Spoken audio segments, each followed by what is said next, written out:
6 ans après la révolution tunisienne, l'instance Vérité et Dignité organise depuis le 17 novembre les premières auditions publiques pour les victimes des violations passées des droits de l'homme en Tunisie.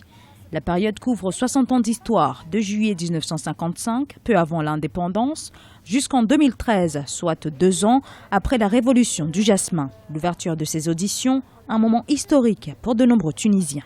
C'est une manière de reproduire le film d'une certaine époque où la dictature était au service, en tout cas au niveau de l'État.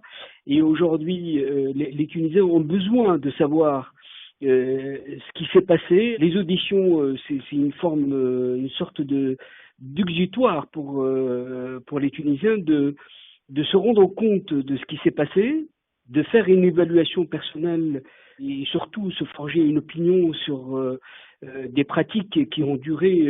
C'est vraiment un moment symbolique pour la Tunisie.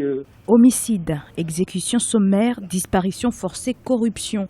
L'instance Vérité et Dignité, composée notamment de militants des droits de l'homme ou encore de représentants d'associations de victimes et d'opposants au régime déchu, doit traiter 65 000 dossiers. C'est tous ceux qui ont un contentieux ou des témoignages directs, ils ont déposé des plaintes avec une consignation très précise sur la nature du mal à exercer. Ces auditions interviennent dans une période extrêmement brouillée, paradoxalement pour les Tunisiens, parce qu'ils ont certes instauré une démocratie, mais le pays est au plus mal parce que la situation économique est vraiment dramatique. Ce catalogue pour identifier les différentes situations est un moment très important.